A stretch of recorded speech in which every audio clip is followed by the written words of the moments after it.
Welcome to Encounter Grace, where we come face to face with God's work in the world for our good.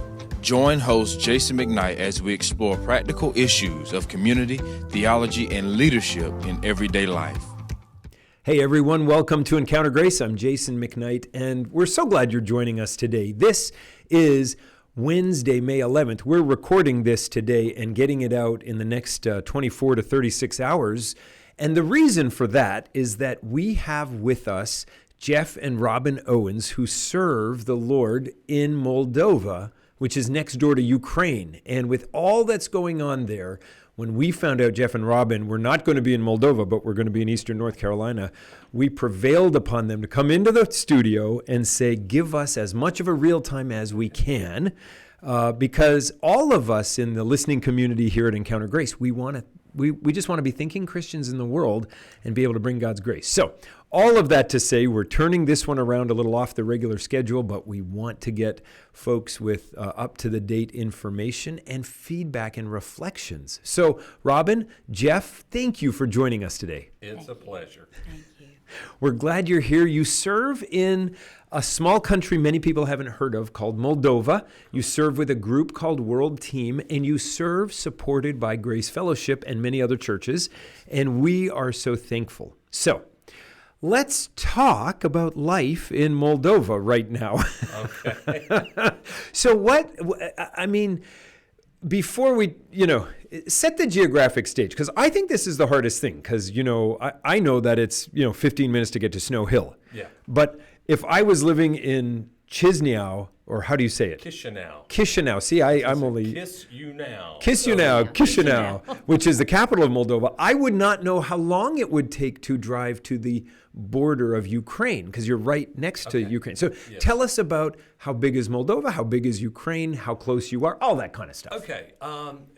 Moldova is part of the former Soviet Union. Okay. In 1991, when it broke up, there were 6 million people living there. They're now down to about 2 million people. So a lot of people have left the area. But Moldova is a small country sandwiched between Romania to the west and Ukraine to the north, the east, and the south. So it's enveloped, really. It really is. So the closest border point to Ukraine would be 45 minutes to an hour. Okay, so for you to jump in your car, you're in Ukraine in 45 minutes, but you're in western Ukraine, and the fighting is in eastern Ukraine. How far away is east? Well, I think the Donbass region, I looked it up, I think it's about 350 miles. Miles, okay. So for us, what the closest point that we're really concerned about is Odessa. That's where we're watching. That is about 100 miles. 100 miles is Odessa, and that's on the coast of the Black Sea of Ukraine. Okay, so we're getting a little bit, and Kyiv is in the middle west of the country, middle west? And north, yeah. So it's a couple hundred miles from you, 150 miles? Yeah, I haven't really. I know it's a good 8-hour drive by the time you cross the borders. 8-hour drive, but not on interstates. Once you get to Ukraine, it's not too bad. I mean, I spent a good few years in Western Romania, Timișoara and Arad, and so a lot of 2-lane highways. Absolutely. Well, anyway. Okay, so February 24th, Russian troops poured over the border. Everyone watched them amassing on the border of Ukraine, way over to the west, 350 miles from you, but they poured over the border. What is going on in your mind? First of all, were you in Chisinau? Yeah, we were in Chisinau. It's interesting.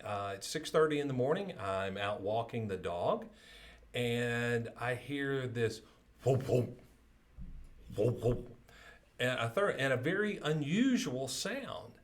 And I thought to myself, that almost sounds like artillery. Well, and I wasn't the only one that heard it. So I go back in and turn on the TV, and sure enough, it has started. So what we assume is happening is we'll talk a little bit about the Transnistria section of Moldova. Either something was launched or they were just testing some artillery there that morning. But that was a nice little wake-up call that all this stuff that they said was coming, it was going to happen, and we all, that won't happen. That's not going to happen. He's just bluffing. It started. Wow. So, the first 24 hours is a certain amount of chaos, not panic, because we felt extremely safe because we thought, well, it's going to take a little bit of time, right, even if they make it through Ukraine. But it begins the process, okay, is our contingency plan in place? Is everybody aware what's going on? We're required by our organization to have that. So, but it was funny. The primary exit route out of Moldova was we were going to fly out. Well, the airspace was closed within the first few hours. So, well, let's forget about that route out of the country. But so then we're on the phone very quickly contacting people because we know there are going to be people wanting to leave. Yeah. And so the first 48, well, I guess within 36 hours, we had some people in our home. Ukrainian refugees. Yeah. Yeah, it was amazing to see the church and the body of Christ rally to meet the need. Very quickly, people just instinctively went to the border. Yeah. And began to welcome people across the border. You mean Moldovans went to the border to welcome Ukrainians? Yeah. Wow. Several organizations that you would be familiar with, Crew, what in our day, Campus Crusade, Salvation Army actually began to feed people at the border.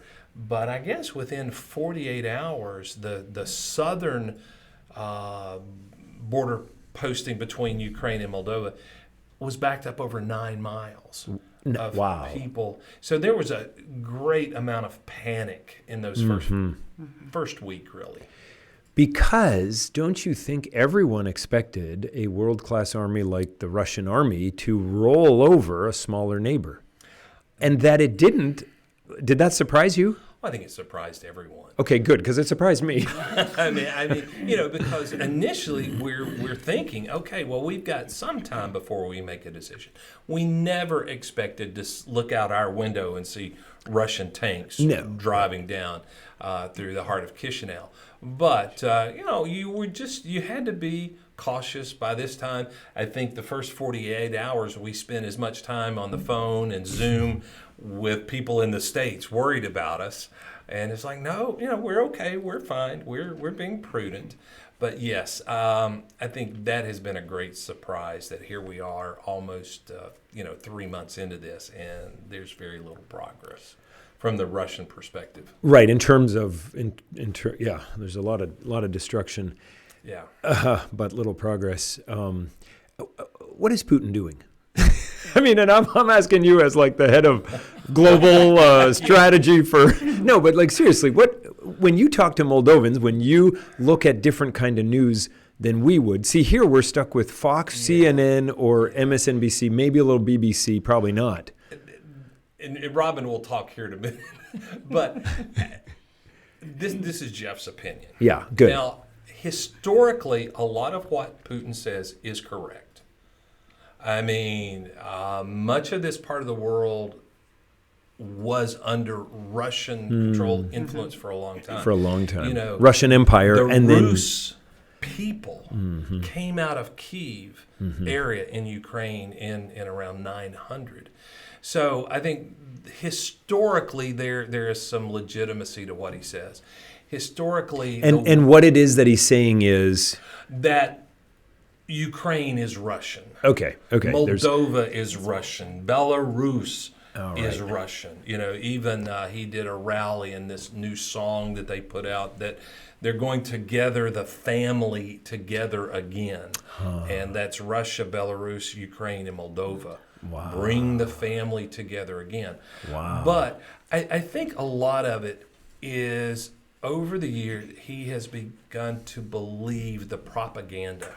You're right. We had the opportunity to live in Russia in 1994 and 95. And talking to people, they said, especially in the Reagan years, they literally feared that America and NATO were going to invade any day. We actually saw propaganda posters of American soldiers bayoneting children And so in the Soviet world and following into the Russian world, there is this paranoia that the West is going to invade. And historically, they're correct. Right. So I think part of it, Putin wants he's even used the term buffer states. Right, sure. So if World War III breaks out, he wants to do the fighting in Belarus, Ukraine, and Moldova. And not on his soil. Not on Russian soil. Because most Americans do not begin to understand the depth of suffering that Russia experienced in the Second World War. No, they have no idea. We have no idea. 95% of battles were fought by the Russians. Upwards of over 20 million people were killed, and that's civilians. And so, let that sink in. 20 million. Yeah, they have suffered terribly. Russians. But what's Putin doing? Obviously, he has miscalculated. In 2014, when he took Crimea, that went according to plan. He was very successful, and Robin's heard me say he likes to play chess, and he's a world-class chess player, but in this one, he didn't expect the outcome that he's getting. Yeah. Nobody expected it, though. Right. No.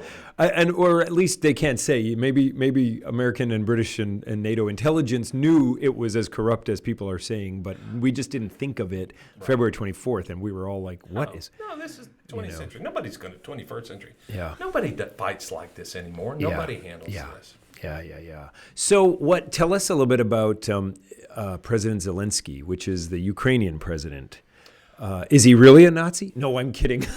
No, but obviously he's a great communicator, a great leader. I don't know how much play it's gotten in the West that he has outlawed his 3 primary political parties and jailed some of them.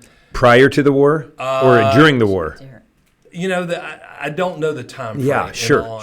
But war setting, he's saying, I need to take these steps. So, I think the one difference, we do hear a little bit more about alleged Ukrainian atrocities since 2014 in the Donbass.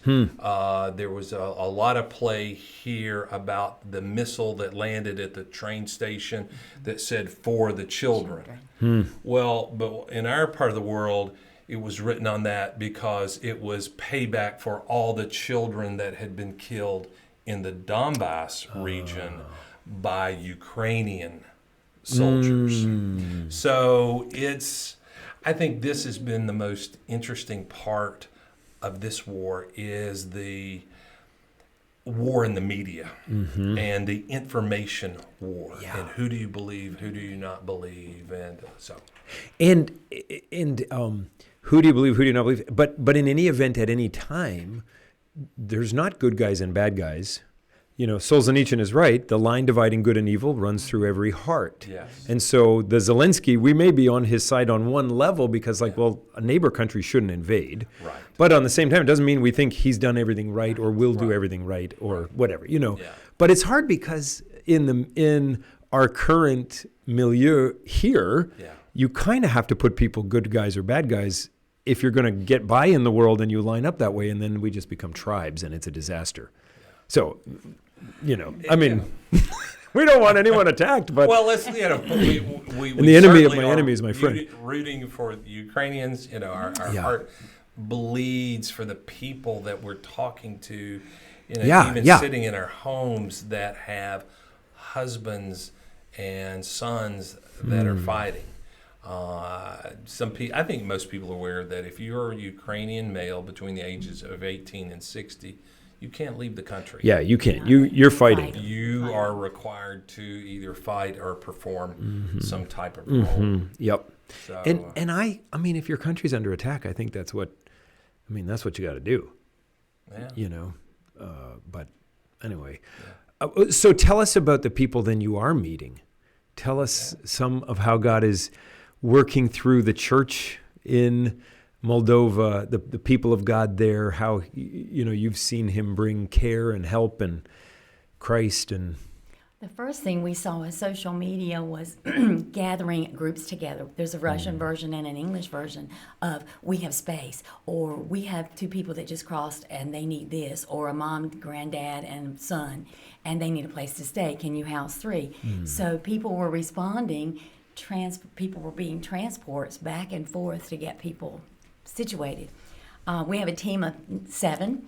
We're all in apartments, but we're in the capital city. So we'd say yes. Now, when we had people in our home, we're in a 2-bedroom apartment, and the second bedroom is Jeff's office. So we have a sleeper sofa in the den, and trundle mattress on the other's bed, and we're together. Yeah. This isn't a 5-bedroom house with 3 bathrooms. We don't shower together, but we share. But you're all in the same We're boat. all in the same. But they come in kind of stunned. It's like you just don't think about walking in a stranger's house that you don't know, and they're going to feed you and put you to bed and give you space to think, to just gather your thoughts, to realize what happened and what do I do next. We had one family that father was with mom and the 2 boys. The oldest son had autism, and the father was allowed to leave with them. The other women came by themselves with their children. So one mom was really together. She was on the phone constantly, and the next day, within 12 hours, she was out and gone, and texted us back to let us know she ended up in Poland. And then another mom stayed 5 days and was just, I don't know what I'm going to do. My husband's on a ship. He was not fighting, but she and her daughter were out. So, and they're coming with one suitcase. And when you see them coming across the borders with kids hanging off of them, needing strollers, needing everything. I mean, they're asking for underwear. Yeah. Forget the mask. That was the best thing that happened. No COVID. You're not even worried about that. There was something that Robin said. She had a couple of things that have really impacted what we've done. It's not new, but Robin realized and said, what you want to do for the many, you do for the few. So we very quickly said, okay, it was very obvious the first day we're calling camps and trying to arrange spaces for people to stay, and we were walking over the top of each other. So we quickly decided, hey, we're going to let some other people do that. We're just going to open up our home. And then we realized, don't let the interruption spoil the opportunity. Because as everyone that came into our house was not a believer.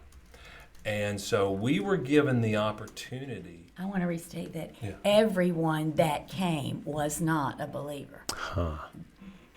Stress was just different. None of them were believers. None of them. So an opportunity, we welcomed them. And we had incredible conversations with 2 or 3 of them. Wow. And 2 nights in a row, we go back to Abraham. Why Jesus? Because they say, what are you doing here? You're Americans. Right. Everybody wants to go to the U.S. Right. Why are you here? Yeah. And we could share why we were there. So that was the exciting part. And so you have to look, what is God doing in this? And part of it, there's a huge opportunity to be the hands and feet of Jesus, to have people coming across the border and being fed. Then you hope you have the opportunity to feed spiritually. Now, nobody that we shared the gospel with accepted Christ, but we're sowing seeds. And on the journey. It gives them an opportunity to spread it broadly. So we stayed in contact with 2 or 3 of the families. So we, within the first 2 weeks, had a total of 13 people in our home, anywhere from 1 night to 5 nights. Then the rest of our team of 3 couples and 1 single, probably at this point have hosted a little over 60 people. Wow. Then we saw how the churches rallied.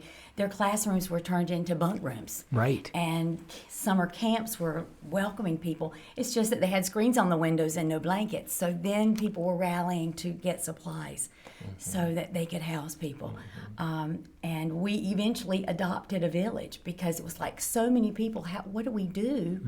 And these 2 small villages, 10 kilometers outside of town, not very far. Not too far. There were a total of 15 moms and 24 children. And so we rallied to get produce and toiletries and things that they might need. And we hosted a Easter meal and then a meal after Easter for some of the kids. And just to, again, trying to develop a relationship with them. Yeah. Because they don't know how long they're going to be in Moldova. Part of the reason they're staying in Moldova is these people want to go back home. Right. Now, for a lot of people, hey, this is my ticket into the EU. Yeah, right. Okay, and so that's a positive. And a lot of them want to get even further away, especially some of the families that we dealt with came from places like Mariupol, European, where they had seen the real carnage of war. Right. And they were fearful, well, what happened in Ukraine eventually is going to happen in Moldova. Yeah. So they wanted to get as far away as they could be. And so, again, but that has been this great opportunity to realize, wow, God is bringing people to us, and we just want to serve them. We heard a phrase, one missionary said, the Moldovan Church had become a giving church. They were always a receiving church through the years of ministry. Wow, yes. Needing so much training, needing so much encouragement and opportunity to see you can serve. Lead yourself, lead your family, lead your community type of things. But we saw it. We saw them step up, and we're like, this is awesome. Yeah. It's kind of like launching your baby. Not that they were all our projects, but you saw them doing God's work. And praise the Lord. It was just, it was fantastic. That has been a great thing thus far. It's just to watch how the church has connected with one another. So sophisticated in setting up WhatsApp pages or Telegram. They set up within about 5 days a call center, where as people are coming across the border and be driven in, hey, I've got a family of 3, a grandmother, and blah, blah, blah, and it goes out on the board who can host them. And, Moldova is the smallest country that people are escaping to. And per capita, Moldova is hosting the largest percentage of refugees of any of the other European countries. Now, obviously, more people have gone into Poland. Sure, but per capita. But per capita, Poland's a huge country. And when I was speaking in Tennessee, I gave this analogy, and it really helped put things in perspective. There are 5 million Ukrainians that have left Ukraine. All told, there is roughly 11 million total that are displaced, that are no longer living in their home. Wow. Now, take that. The population of North Carolina is a little over 10 million. So if you can imagine every single man, woman, and child in North Carolina having to leave their homes. That's crazy. That really is. To me, that helped put things in perspective. Now, praise God, certain are starting to come back in, especially into Kyiv and the north. A couple of the families that we worked with were from the Odessa area. Some of them are going back to Odessa, but they understand that it's a short trip back to Moldova if they need to get out. Right. The most exciting thing that you said is that here is the church in Moldova, and now reaching out and pouring out and allowing God to use them. So for all the receiving they've done for the years. Now they're just pouring out and stepping up in ways none of us could have imagined. Right. And it's in things like that God, Romans 8:28 really is word, that it works for the good of those who love him. And we're not wishing bad on anything, but God's never at a loss to bring other things out of human disasters. and that now the church in Moldova has a confidence and a trust in God that they didn't have before, because they've relied on him to perform exceeding abundantly. And they're working together. It's just amazing. I mean, that must bring you such joy, if I can say that without... It is. The horror. And then even a lot of families, that are... We were even in contact with one of the churches that we'd spent about 7 years with. Said, hey, we have some excess fund. How can we help? And Demas said, no, we want to do this ourselves. We think we've got it. Because they wanted their own people to invest in others. That's always been, and you may have seen this back in Romania in your days, and it was actually a Ukrainian pastor had said to me one time, he said, we are a people who don't know how to invest in others, because no one has ever invested in them. So from a perspective of mentoring, discipling, and now you're watching the church grow up. So that's a good pickup. That has been a great part. Well, a lot of friends of mine say happiness is a byproduct of love and service to others. Okay. Yes. And, every kid in the world needs to learn that, because we all know that for you. When you give out, your life goes better. Well, listen, you all, I know you're busy. I know you have other things going on, but you have given us a glimpse into the life that God is bringing in a very difficult situation, a place of death, but that he is actually inviting people to hear the gospel in your living room, maybe for the first time, and then through others, because those conversations are replicated. He's causing his church to stand up. He's bringing surprises inside the country of Ukraine that, and it's just great. Thank you for sharing with us. Our pleasure. It's a joy to be partnering together. We couldn't do this on our own. We are the ones that just happen to be out on the front.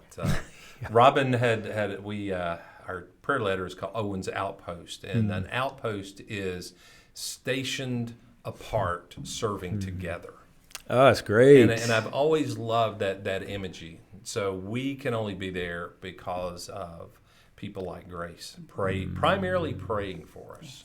So. And we aren't doing anything that you wouldn't do.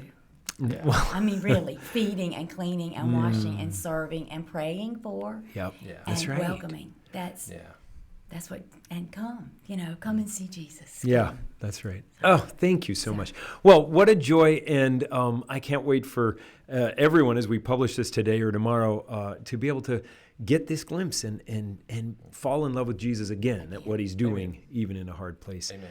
Jeff, Robin, thank you so much. I know you're busy, and we love that you're here. And everybody, thank you for joining us. It's just always so good to be together with folks like the Owenses, and we'll see you the next time. This is a ministry of Grace Fellowship Church in Kinston, North Carolina. Visit gracekinston.org or follow us on Facebook and Instagram.